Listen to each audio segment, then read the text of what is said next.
merci Younous Omarjee de nous accorder un petit peu de temps pour Parallèle Sud. Peut-être qu'on peut commencer par vous présenter avant de rentrer dans le vif du sujet qui sera l'analyse de la situation politique actuelle. Rappelons que vous êtes député européen pour La Réunion depuis 2012. Enfin, je dis pour La Réunion, sachant que la dernière fois, ce n'était pas une circonscription outre-mer. Est-ce que vous pouvez brièvement nous rappeler quelles sont vos fonctions, quelles sont vos missions? Donc, effectivement, j'ai été désigné la première fois en 2012, réélu en 2014 sur la circonscription des Outre-mer, puis en 2019 sur la circonscription nationale. Mais en réalité, quand vous êtes député, c'est comme pour les députés à l'Assemblée nationale, vous êtes les députés de la nation. Au Parlement européen, vous êtes le député de 500 millions, près de 500 millions de citoyens européens. Et je suis aujourd'hui président d'une commission parlementaire, la commission du développement régional. Et l'électeur réunionnais vous voit évidemment moins que les élus de proximité qu'il a. Rappelez en quelques mots, qu'est-ce que vous faites pour lui? Et qu'est-ce que vous il me voit moins. Il me voit moins parce que je suis à Bruxelles et à Strasbourg. Et lorsque vous êtes président d'une commission parlementaire, vous êtes collé en permanence à Bruxelles. Donc, y compris à Paris, j'y suis presque plus. Je passe mon temps à Bruxelles et je travaille pour les plus de 252 régions d'Europe pour la cohésion, parmi lesquelles, évidemment, les régions d'outre-mer ont une place importante, puisque le principe de la politique de cohésion, c'est que moins une région est développée, plus elle est soutenue. Et malheureusement, les régions d'outre-mer sont parmi les régions les moins développées d'Europe. Donc, nous travaillons de manière très concrète sur à la fois les dotations budgétaires dont bénéficient les collectivités régionales pour investir sur les infrastructures, sur la formation, pour l'emploi, ainsi que sur une série de dérogations dans toutes les politiques de l'Union, aussi bien les politiques agricoles que concernant la pêche. Donc, tout se joue aujourd'hui. En tout cas, beaucoup de choses se jouent en Europe. Tout le monde le sait. Et il faut un défenseur acharné de nos régions sur place, parce que autrement, comme je le dis souvent, si on tourne le dos à nos intérêts, vous n'avez personne en réalité en Europe qui va mener les batailles comme nous les menons. Et ça vous oblige même à une grande vigilance, parce que en permanence. Un trait de phrase, des avantages. Bien sûr. Et donc, si nous venons vers vous aujourd'hui, c'est parce que, déjà, parce que vous êtes un élu réunionnais, et aussi parce que le soir de l'élection, le soir du premier tour, nous vous avons vu aux côtés de Jean-Luc Mélenchon lorsqu'il a fait le discours télévisé que beaucoup ont entendu. À quoi pensiez-vous à ce moment-là aux côtés de Jean-Luc Mélenchon? Je l'écoutais. Je ne pensais pas, je l'écoutais à ce moment-là. Et je pense que, comme tous les Français qui l'ont écouté, j'étais fier en réalité d'entendre un discours de cette hauteur, de cette dimension. Et pour nous autres insoumis, oui, il nous a rendus fiers par les mots qui ont été les siens. Ce discours disait exactement ce qui d'abord nous avait animés tout au long de cette campagne. Il délivrait un message assez optimiste en réalité pour toutes celles et tous ceux qui nous ont fait confiance et qui lui ont fait confiance pour cette élection présidentielle. Et puis, il ouvrait des chemins pour l'avenir. Mais c'était un discours totalement en fidélité avec les valeurs que nous avons portées et que nous avons essayé de faire partager pendant cette campagne des présidentielles. Justement, est-ce qu'il n'y a pas un décalage parce que finalement, il est un peu comme Lionel Jospin en 2002, exclu du deuxième tour. Pour Lionel Jospin en 2002, il y avait eu des cris de détresse dans la salle. Et pour Jean-Luc Mélenchon, il y a un optimisme. Comment vous expliquez ce décalage? Par le score qui est réalisé. le score qui est réalisé est très haut. Personne, je crois, et d'ailleurs aucun institut de sondage ne nous avait placé au-dessus des 20%. Nous étions en réalité à très peu de choses que d'être qualifiés pour le second tour. Donc il y a bien sûr cette frustration et qui est aussi celle des militants qui étaient présents et en particulier des jeunes. Mais ce score dit des choses extrêmement positives. On peut revenir là-dessus plus tard dans l'interview si vous voulez, ou alors maintenant, c'est comme vous voulez. Donc, on n'est pas du tout dans la même configuration que celle que vous évoquez, c'est-à-dire le discours de Lionel Jospin, parce que Jean-Luc Mélenchon, d'abord, n'a pas fait une déclaration dans laquelle il disait qu'il quittait le combat. Bien sûr. Bon, il continuera. Il dit, jeune, il dit faites mieux. Oui, et il n'abandonne pas ses militants et ceux qui l'ont soutenu en rase campagne. Au contraire. Donc, on n'est pas du tout dans la même situation. Et vous évoquez les sondages il y a un instant. C'est vrai que ça a surpris, ça a même provoqué quelques commentaires. Ils vous ont sous-estimé pratiquement de 5 points.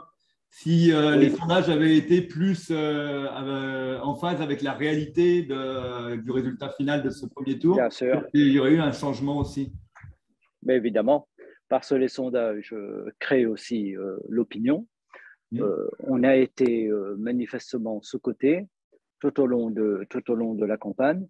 Nous l'avons par moments d'ailleurs dénoncé auprès de certains instituts et nous aurions été évalués dans la semaine précédant l'élection à ce niveau.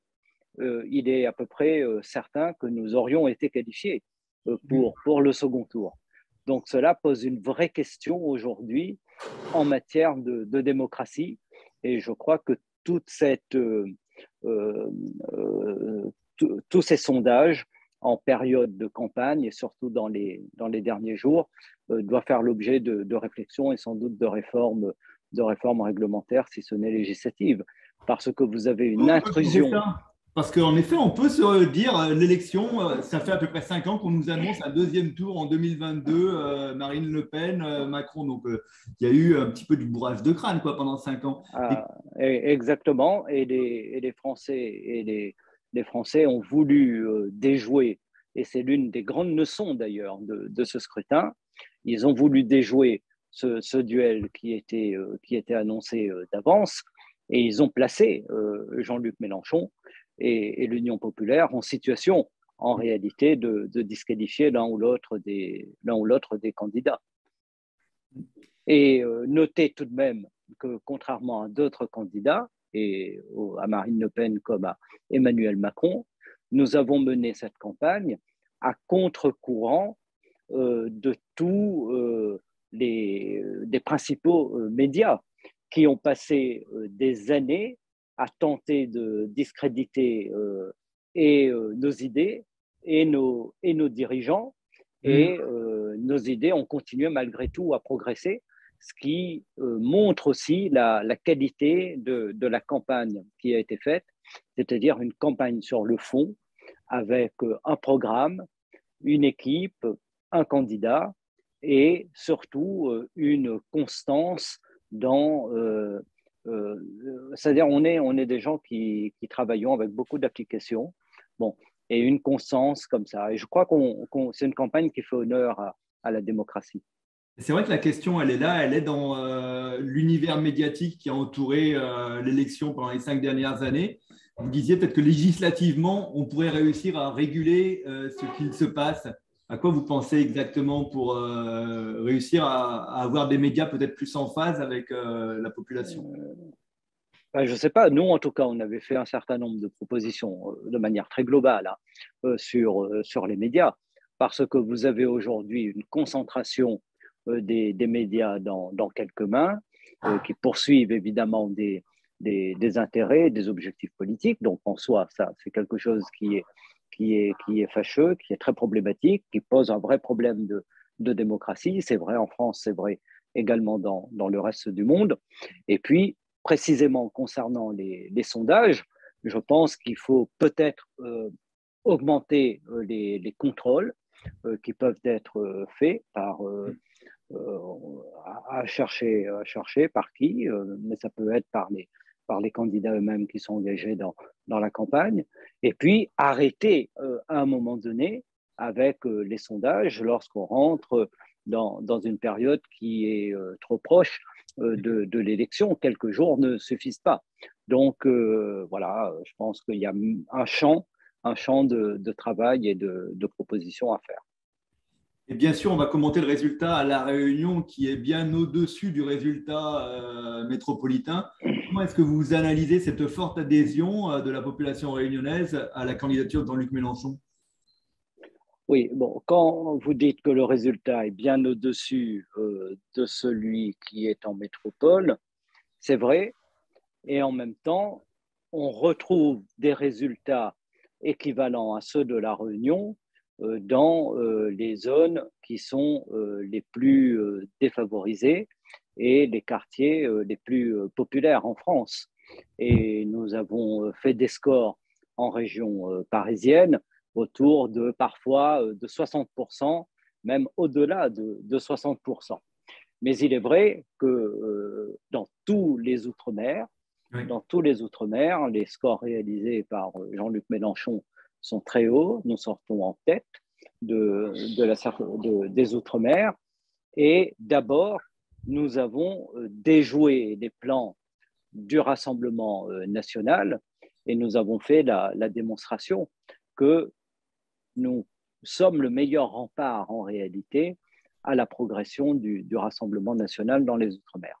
La deuxième chose, c'est que ce score dans les Outre-mer dit l'adéquation qui existe entre les propositions qui sont celles de l'avenir en commun et les réalités de nos territoires, et en particulier des territoires qui ont été abandonnés et dans lesquels sévit une très grande souffrance sociale.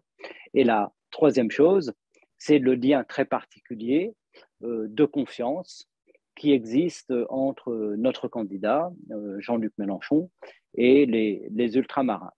Les propositions que nous avons portées sont des propositions qui reflètent aussi le travail qui a été réalisé par les députés insoumis à l'Assemblée nationale pendant toute la législature sur une série de questions. Je pense au travail qui a été fait, aux combats qui ont été menés en particulier par Jean-Hugues Ratenon contre la pauvreté, pour lutter contre la vie chère à l'Assemblée nationale. Je pense aussi au travail qui a été fait par tout le groupe et en particulier aux Antilles sur les questions du chlordécone ou de la politique de l'eau. Donc, vous avez les ultramarins ont bien compris qu'il y avait que leur intérêt correspondait à ce vote pour l'Union populaire. D'autant plus que dans les Outre-mer, nous sommes ceux qui avons été premièrement et le plus fortement impactés par les politiques antisociales qui ont été menées par ce gouvernement. Et pour prendre l'exemple plus récent, c'est la réforme concernant le RSA, où évidemment, cela a soulevé dans les milieux populaires une très grande colère et l'éclatante démonstration que ces gouvernements stigmatisaient toujours un peu plus les pauvres quand ils servaient toujours un peu plus davantage aux riches. Et je crois que, voilà, oui, qu'est-ce que vous dites? Oui, vous évoquez comme première raison aussi le fait que vous avez été le rempart contre le vote lepéniste dans l'Outre-mer. En revanche, au deuxième tour, non, vous ne craignez pas un retour de bâton à la hauteur de la joie du premier tour avec un fort vote Le Pen dans l'Outre-mer et plus précisément à La Réunion? nous ne sommes pas au second tour. Et nous avions pour le premier tour des propositions qui étaient des propositions très, très populaires en phase avec les aspirations. Et pour cette campagne du second tour, nous avons quelques jours devant nous pour convaincre, faire comprendre aux ultramarins que la proposition du Rassemblement national, en rien, ne répond aux aspirations des classes populaires et en tout est absolument contraire, dangereuse pour les intérêts des ultramarins, qu'ils se trouvent dans les Outre-mer ou en métropole. N'oublions jamais que le Rassemblement national est un parti d'extrême droite qui participe de ce que j'appelle cette internationale d'extrême droite, qui est une internationale qui avance sur des bases nationalistes et identitaires, avec des propositions qui sont des propositions racistes et qui ne peuvent en aucune manière servir les intérêts des Outre-mer, qui seront mis au pas. Je suis au Parlement européen et j'ai pu constater depuis que je m'y trouve que le Rassemblement national a toujours été, par ses votes, opposé aux intérêts à la fois des femmes, des ouvriers, mais aussi qui a une politique qui ne peut en rien servir l'écologie. Bref, c'est une politique absolument de régression. Et on ne peut c'est clair dans vos propos et aussi dans les propos qu'a tenus Jean-Luc Mélenchon, pas une voix pour Marine Le Pen. Pas une voix pour Marine Le Pen. Bon, donc c'est un travail de pédagogie, c'est tout le combat d'ailleurs qui est le nôtre depuis toujours, l'engagement de nos vies, qui est d'abord un engagement avec toute la gauche européenne contre la montée du fascisme, de la xénophobie en Europe et en particulier en France. Et ce combat, nous le menons en permanence et il n'y a pas de raison, alors que le danger est là, que l'on s'arrête. Bien au contraire, il faut plus que jamais dire à quel point l'arrivée du Rassemblement national au pouvoir en France va libérer les forces racistes et xénophobes dans ce pays, encore plus qu'elles ne le sont déjà aujourd'hui. Donc voilà, et là-dessus, il n'y a aucun problème, on est très clair. Il y a un problème pour la plupart des électeurs qui sont quand même dans un gros embarras actuellement, l'électeur de gauche, à se dire est-ce que le pas de voix pour Marine Le Pen est suffisant pour faire barrage contre l'arrivée du Rassemblement national au pouvoir? Êtes-vous dans l'embarras parce que vous êtes à la fois citoyen ultramarin, donc sans doute plus conscient que beaucoup de personnes des difficultés que peut représenter un pouvoir autoritaire qui lutte contre qui bafoue les minorités? Qui bafoue l'état de droit, enfin les exemples de Marine Le Pen. Entre le citoyen Younous Omarjee et vous êtes cadre du parti dans l'Union populaire, enfin est-ce qu'il y a une ambiguïté? Est-ce que c'est vraiment pas de voix pour Marine Le Pen et peut-être un bulletin Macron? Voilà la réflexion dans laquelle se posent beaucoup de lecteurs. D'accord. Bon, c'est pourquoi il est important de dire ce que nous pensons de ce projet du Rassemblement national qui ne peut pas être égalisé avec les autres projets. Et les références de Marine Le Pen dans le monde, c'est maudit en Inde, l'islamophobe, avec elle-même en France des amis qui sont à la pointe dans l'islamophobie et l'antisémitisme. C'est Bolsonaro, c'est Poutine, bref, c'est toute cette internationale qui tourne le dos à l'état de droit et à la démocratie. Donc ça, c'est la première chose. J'entends votre question et c'est pourquoi nous disons pas une voix pour Marine Le Pen. Mais il n'y a pas d'injonction, je crois, à donner aux électeurs. Les électeurs se déterminent, doivent se déterminer en connaissance de cause. Et c'est pourquoi j'insiste sur ces aspects. Mais il leur appartient ensuite de se déterminer. Nous devons, et je pense que dire autre chose serait en réalité contre-productif. Contre-productif et pourrait même pousser un certain nombre de personnes à voter pour Marine Le Pen. Donc, parce que nous sommes aujourd'hui en 2022, il y a eu un quinquennat d'Emmanuel Macron, un quinquennat qui a été très très mal ressenti par une très grande majorité de Français et une très très grande majorité d'ultramarins. Et donc, il appartient aussi aujourd'hui à Emmanuel Macron de faire la démonstration qu'il a entendu le message qui lui est revenu des Réunionnais et des ultramarins. Et c'est à lui, dans la campagne, de faire la démonstration et de ne pas donner à ceux et celles qui hésitent les raisons de rester chez eux ou de faire un autre choix. Donc, c'est à lui aussi de faire ce travail dans la campagne qui est ouverte aujourd'hui. Des récents meetings qu'il a fait, des prises de position qu'il a fait, vous pensez qu'il est sur ce chemin-là? Je suis pas là pour... Et je ne suis pas là pour noter sa campagne. Ce que je peux vous dire, c'est qu'il y a un risque qui est peut-être pas très élevé, mais il y a un risque réel que l'histoire s'inverse au soir du 24 avril. Donc c'est pourquoi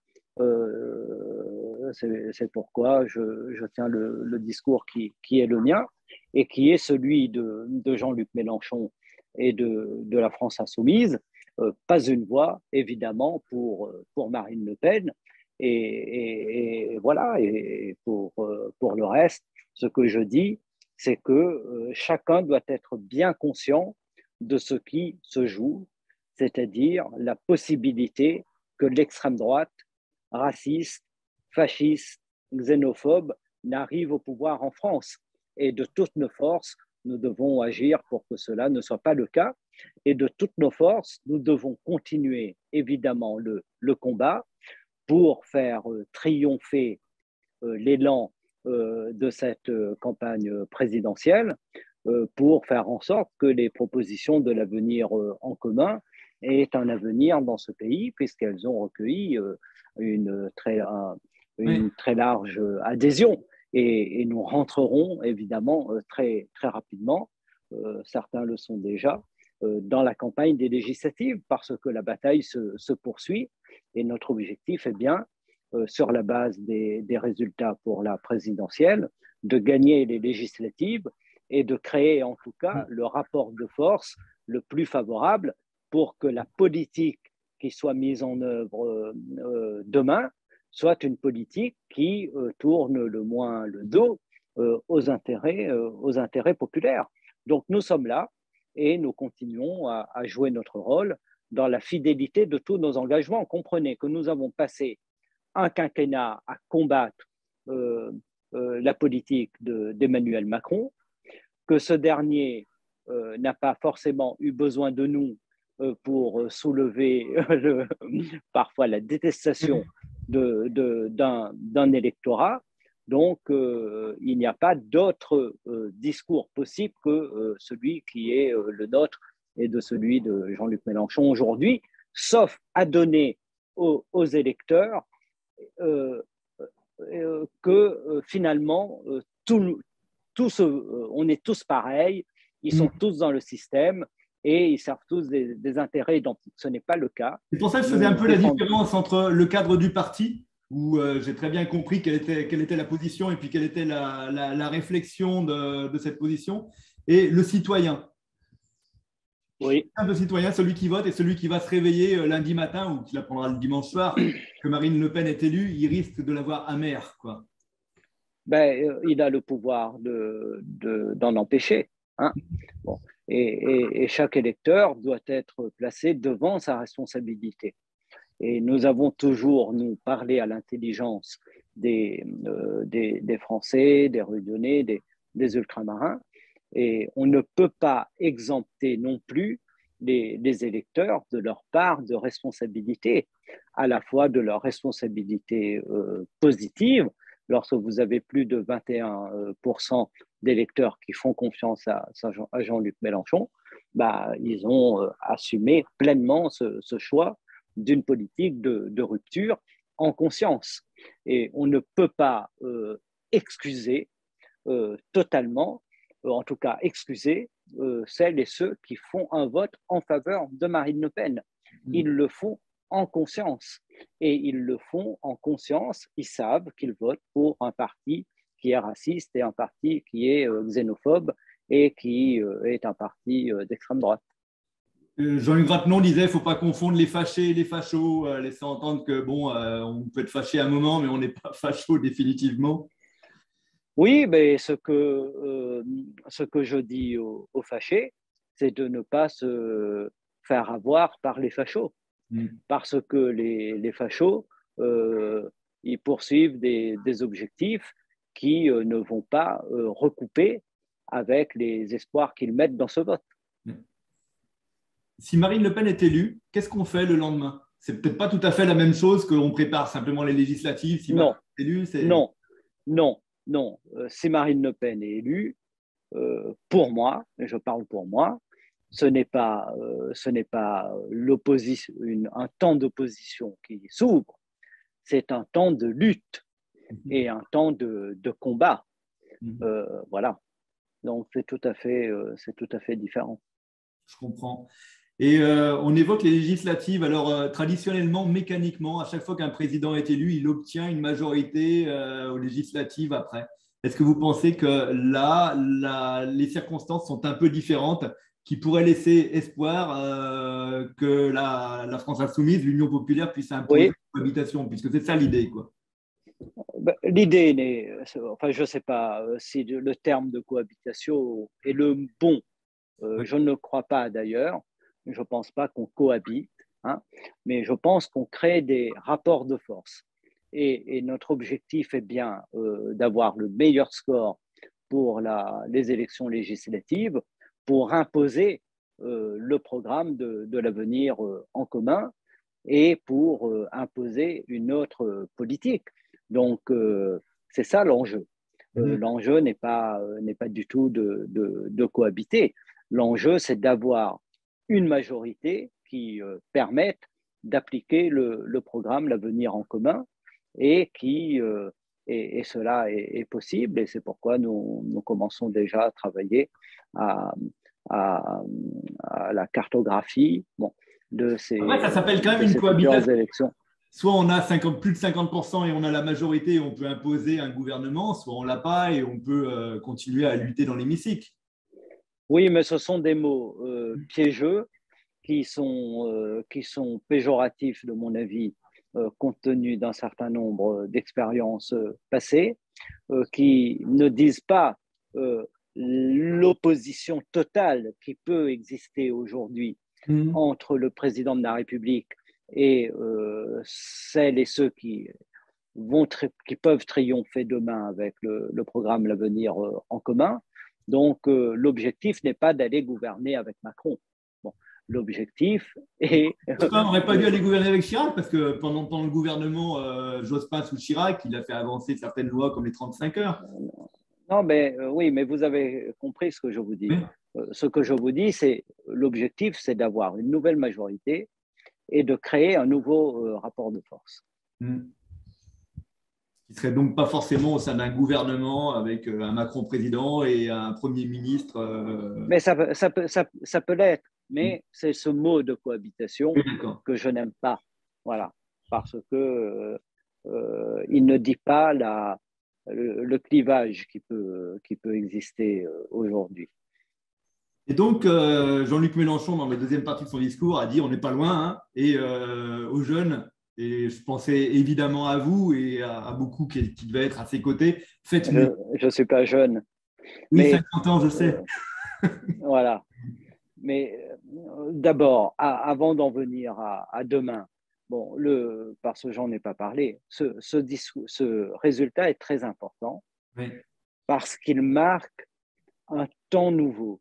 C'est-à-dire qu'on nous avait vendu, depuis le référendum sur la Constitution européenne et le non qui n'avait pas été respecté, on nous avait vendu la fin de l'histoire.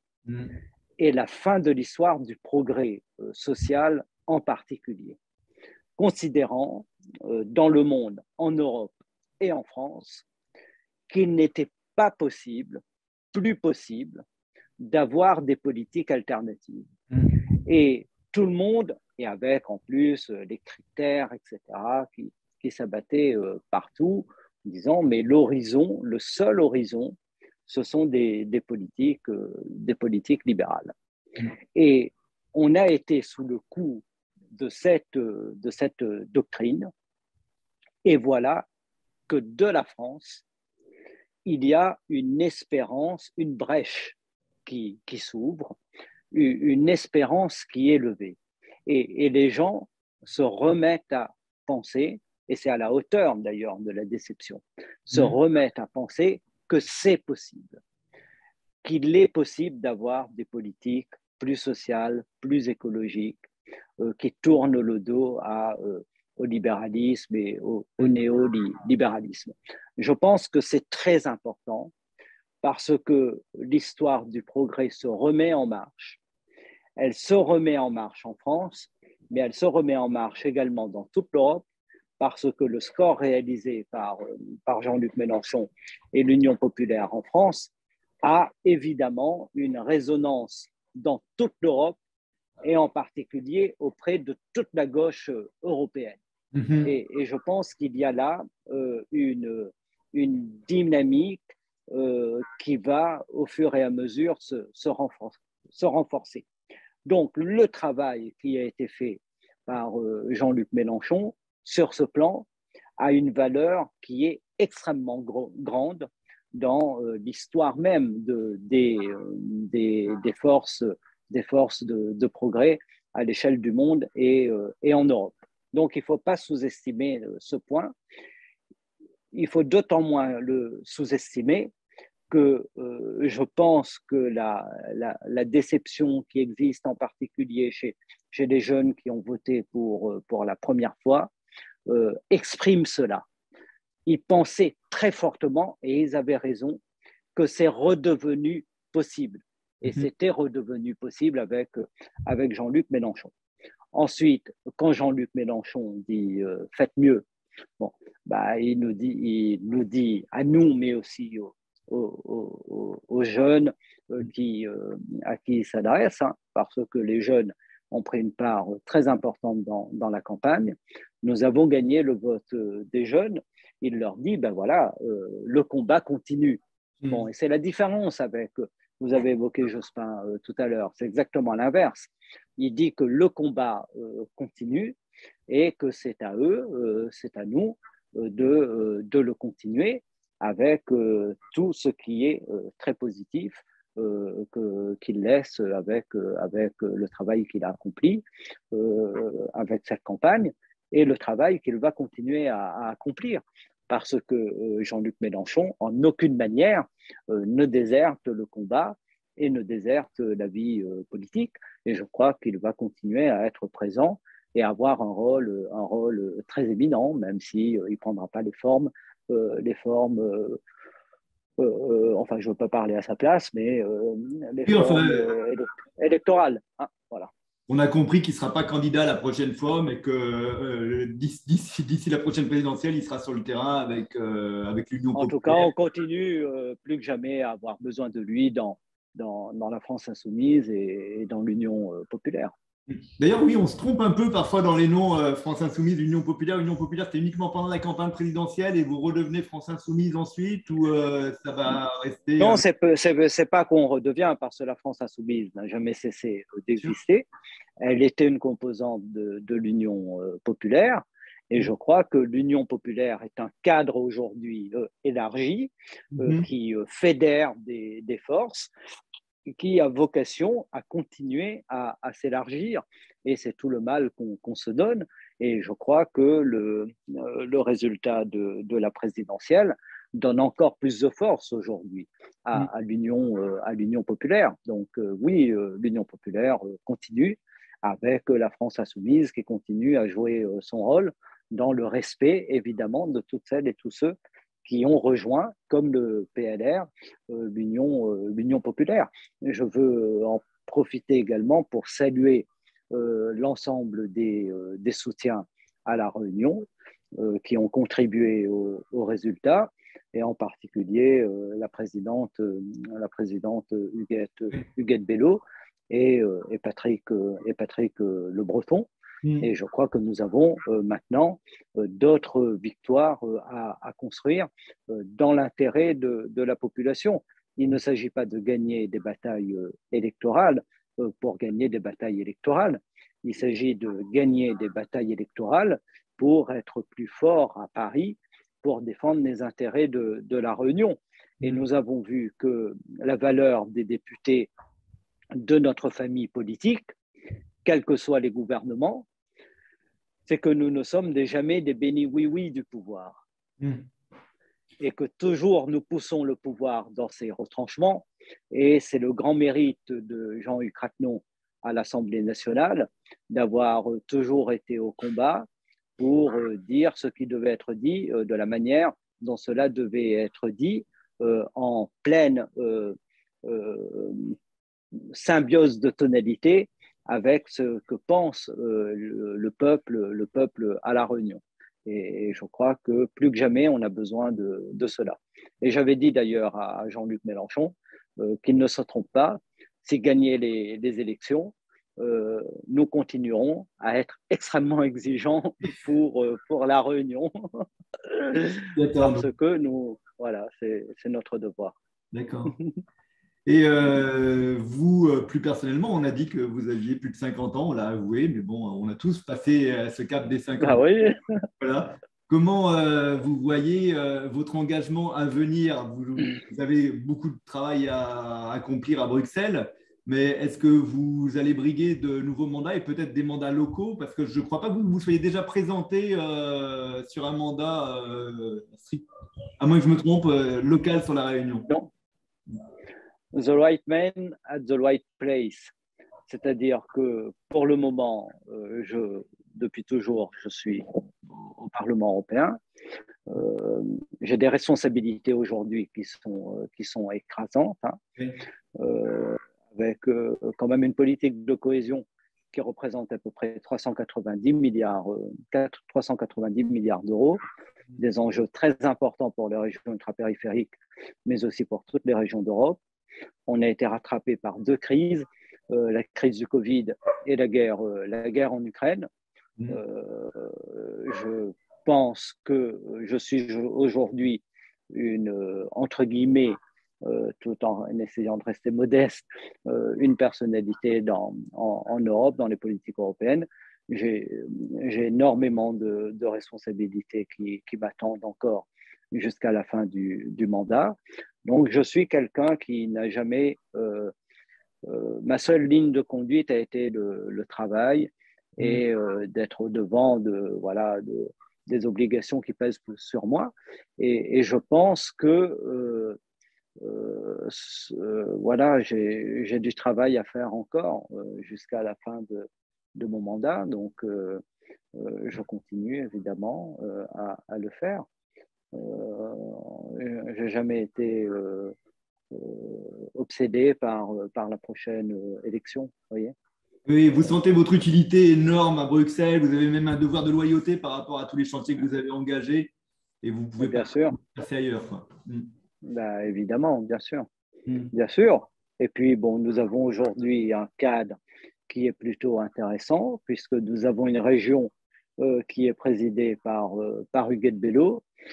À nouveau, le lien est fait entre mon bureau et la région.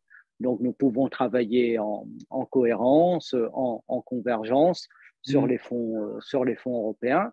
Il y a une vraie différence entre la période Didier Robert et Huguette Bello sur le lien qui est fait entre Région Réunion et Union européenne? Oui, bien sûr. Je n'ai jamais cessé de défendre la Réunion. mais je le faisais parce que je suis réunionnais, mais très rarement à la demande de la région Réunion.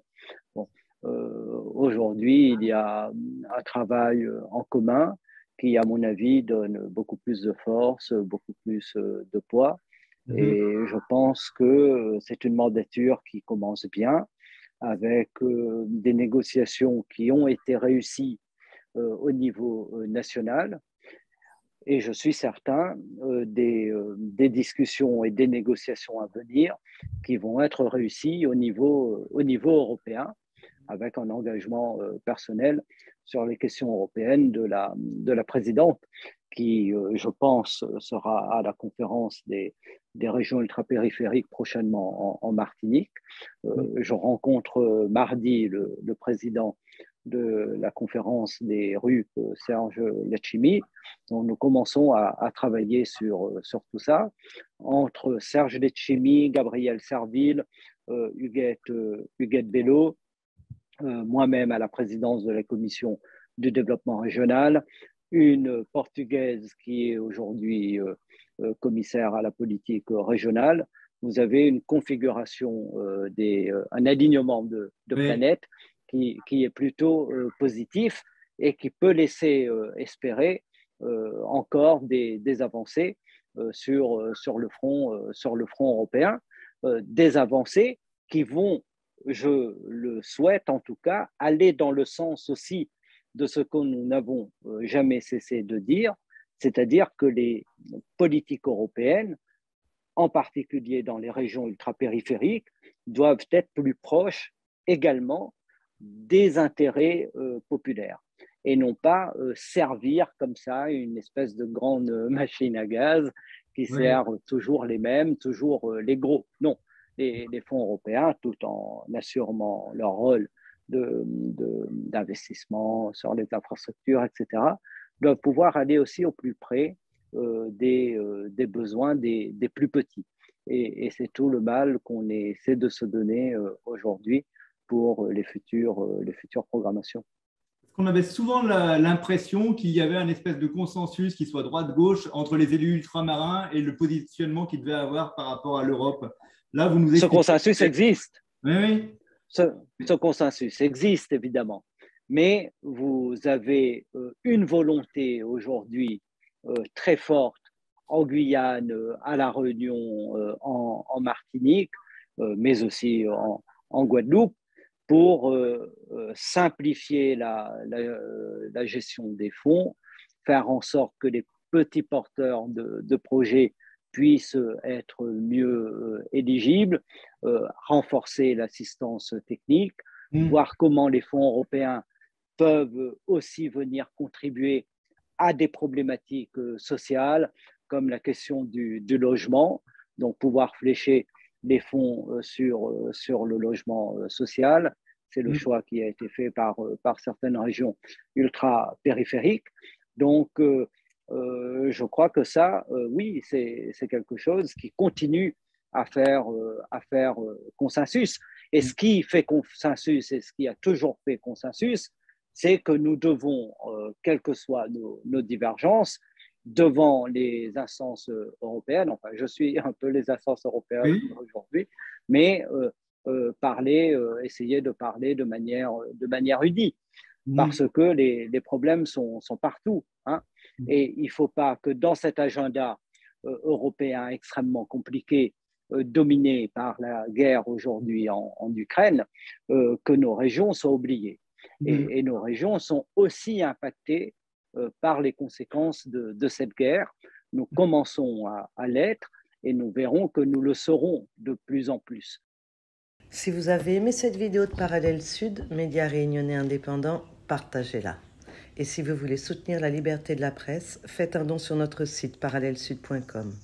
L'info est un droit, mais elle a un prix.